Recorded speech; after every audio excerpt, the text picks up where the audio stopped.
Hello guys and welcome to Filmmaker Friend, the show where I'm going to be going through all of the basics of filmmaking to help you guys get started in your filmmaking journey. In today's episode we're going to be talking about script writing and how to format a script in a program as simple as Microsoft Word. Let's get straight into the video. Let's go!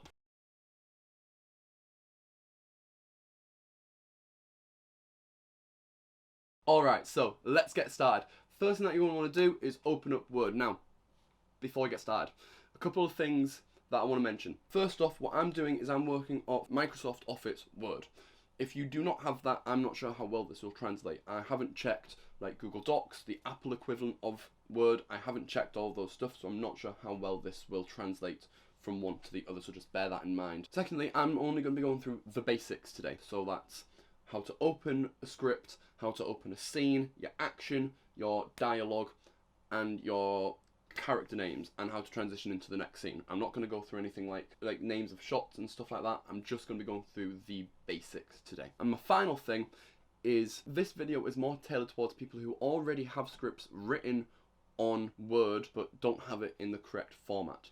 If you want to start a script from scratch, this probably is not the video for you, and you're probably going to want to go for specific screenwriting softwares, because this is a very time-consuming way of doing it, and if you have a very short script, it is just easy to swap the format over rather than just type out the entire script. So, without any further ado, let's get started. First thing that you're going to want to do is open Word. And then from there, you're going to need to make a couple of changes to the actual layout of the screen, and then we'll move on. So first thing that you're going to want to do is go over to your font and change it to a Courier font. I'm going with Courier New. And then from there, you want to go to size 12. From there, you want to go over to your Layout tab, go to your Margins, and you're going to want to select a custom margin. The custom margin that you want to be using is 1 inch or 2.54 centimeters from both the left and the right, which is standard, and that is your normal margin layout. And then from the top, you want to be 0.93 centimeters from the top of the page, and you want from the bottom of the page, you want to be 1.69 centimeters from the bottom of the page. Once you set up all that, click OK. Then come over to your indent and your spacing in your paragraph section, and there you can see I've already done it. You want to change your after mark to be set to 8 points, and basically what that is it change the spacing between paragraphs from being 0 points or pixels to 8. And what that does, and what all of these changes do, is it just makes it as easy to digest and easy to navigate as physically possible. That's all this is doing. I'd advise keeping on the Layout tab all the way through this process, because it's going to make it so much easier, because you're not going to be really using any other tab in Word. Moving on. So first thing that you're going to want to do is all caps fade in. What that does is that basically says the opening of your piece. This is to show your reader that your piece is starting, essentially. Then from here, you're doing your scene heading, and this is a regimented description of each scene, and you do this at the beginning of each scene. First thing that you need to decide about your scene is it going to be an internal scene or is it going to be an external scene? I'm going to go with an external scene. If you're doing an internal, it's INT, which we are not doing. INT short for internal. And if you're doing an external scene, it's EXT short for external. Put a full stop after that, space. We're moving on to the next part of the scene heading, which is your location. Now when I say your location, I don't mean your shooting location, I mean in the world of your script, what is the location that these characters are in. Remembering that this is not a document that tells people where to shoot, this is the script. This is the writer telling the director what he wants the audience to be seeing. So I'm going to write abandoned car park, put a dash after that. From there, last thing that you need to decide, day or night, what kind of day or night shoot it's going to be, and I'm going to go with the day one. All of that creates a vision of what your scene is going to be, a very vague outline vision of what you want your scene to be. That is for the DOP, the director of photography, or the cinematographer, the director, any location scouts, all of that, to help them decide what lighting to use, what location to find, and all of that stuff. So moving on now into our actual action, the interesting part of writing the script. New line, no changes to the formatting or anything like that. all you want to do is you want to describe your scene, and now this comes down to you as a writer and your writing style. Some people are a lot more descriptive and a lot more poetic with their writing. Some people are very robotic, particularly when it comes to script writing, very robotic. Some people don't put as much detail in and they let the director make all those creative decisions, and some people are very descriptive in their scenes to give the director as much of an idea of what they had in mind as possible. If you are the latter, please make sure that you are aware that the director is more than within his rights to make changes to your script. It's a well-known saying that there are 3 versions of any film. There's the writer's version of the film, there is the director's version of the film, and there is the editor's version of the film. What I, as a writer, am writing might not go with whatever the director decides to do with my script. And from there, once they've filmed everything and they get into the editing room, the film changes completely again. So what you are writing might not necessarily be translated directly onto screen. Don't let that stop you, because different directors again have different directing styles, and when they come across a script with a lot of detail, they might take that under their wing and go with it. They might not. So just bear that in mind when doing your writing style. From here, you just want to write your thing. I always start with open on. However, that's just my writing choice, and you can put as much detail into your location as you want here, or you don't have to. That's entirely up to you.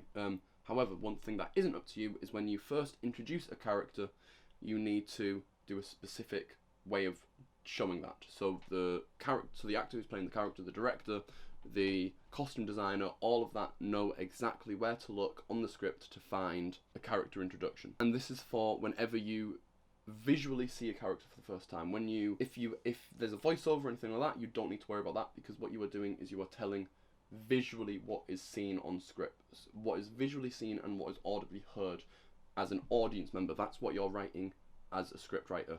You don't need to worry about writing in a dialogue or in a monologue. You don't need to worry about writing characters' thoughts or anything like that. If you want a visual representation of a character's thought, like sound piercing when someone gets hurt, or flashing lights to show a certain mood, that's great, please do that, but write that as what is visually shown on screen, opposed to what the character's feeling. This is the first time this character is going to be introduced to screen, so let's go with Nancy. Notice how I've written her name in all caps. Whenever you first introduce a character, you want to write it in all caps to make it distinct. This is a new character. Costume design, hair design, makeup, all you guys, pay attention, we've got a new character here. From there, in brackets, you put the character's age. There we go. And then from there, you do a brief description of the character again. As I said before, as I've said all the way through this, it's entirely up to you how much detail you put into this. So all I'm going to put is a young wearing a backpack. In this scenario, whatever Nancy has in her backpack is important to the story, so I need to make sure that the director knows and the costume designers knows that she's wearing a backpack. I need to make that very, very obvious.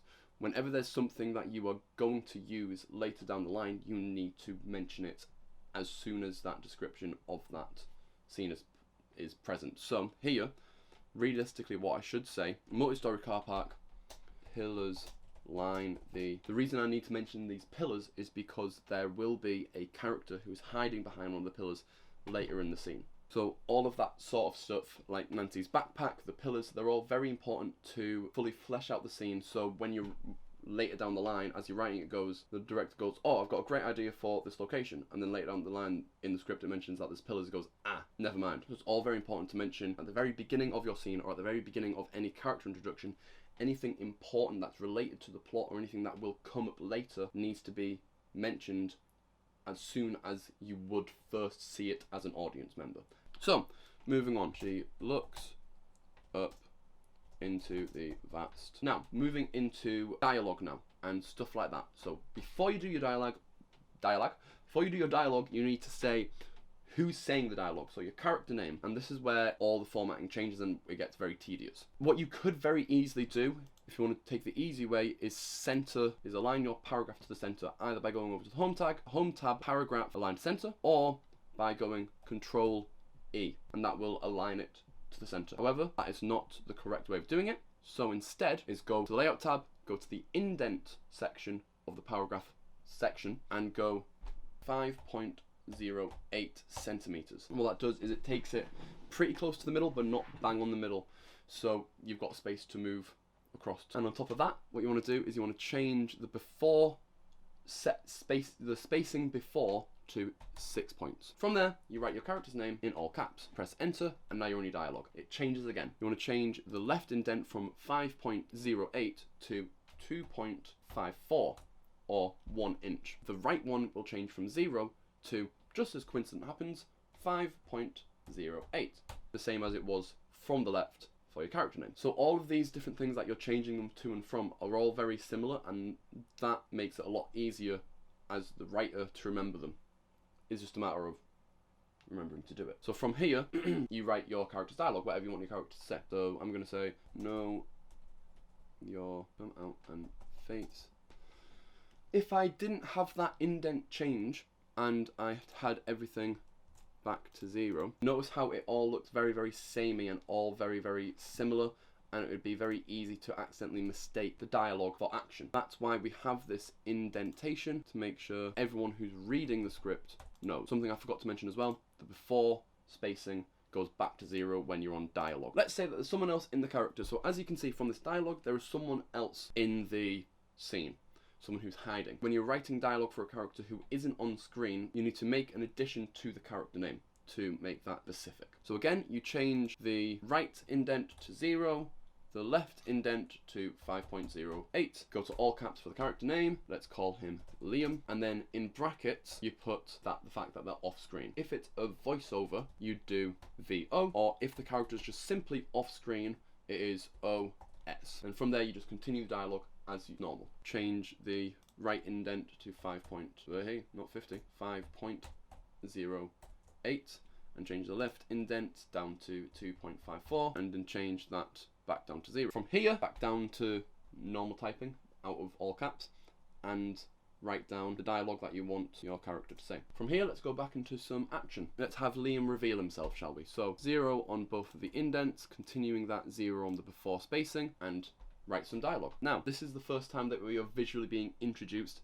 to Liam, so we need to go all caps on his name, put some brackets up, choose his name. Let's have him as an older guy in a trench coat. Let's just have him in a trench coat. Nancy looks at him with rage in her eyes. Notice there how when I'm mentioning Nancy again, this isn't the first time I've introduced Nancy as a character, so I can go back to normal typing instead of having that in all caps. I don't need to put her age or anything like that. And with the rage in her eyes, that is something that the director would get the actress to portray.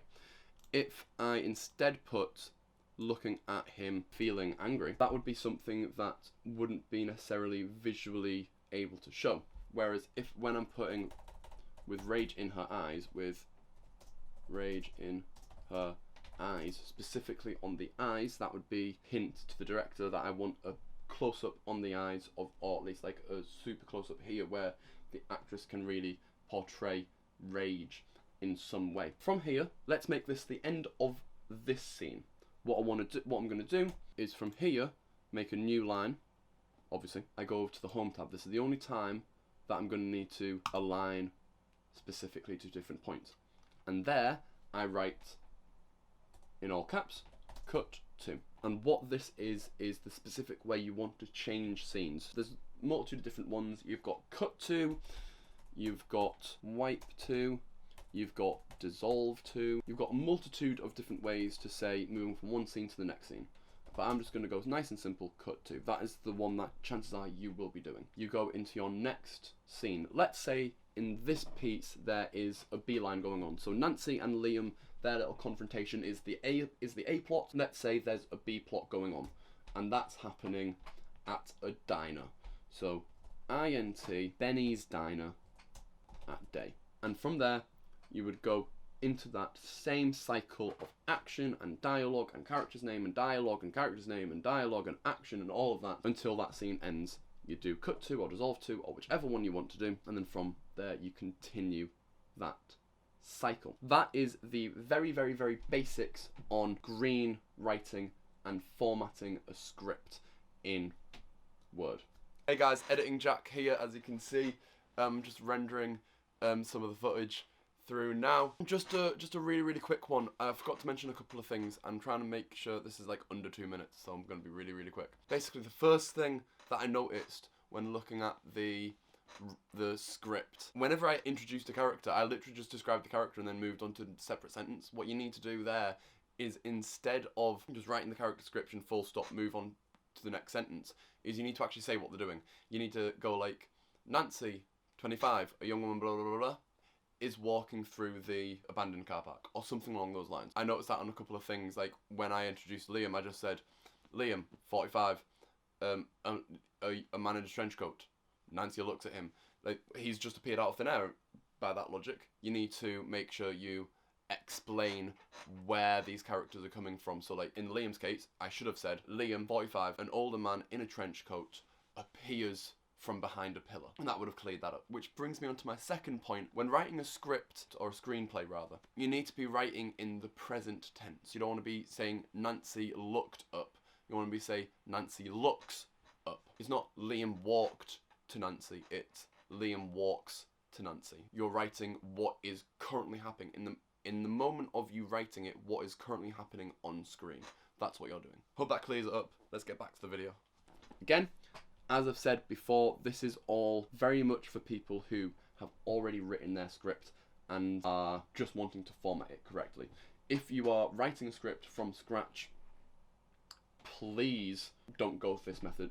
It is very time constraining, and there is a lot of stuff to remember to do with the spacings and the indents and everything like that. So please do yourself a favour and just download or find an online script writing program. It'll make your life so much easier. If you do not have the time to type out your entire script again and just want to format it correctly, these are the rules that you have. So without any further ado, that's this episode of Filmmaker Friend. Hope you guys enjoyed this episode. And yeah, I will see you guys in the next video. Bye!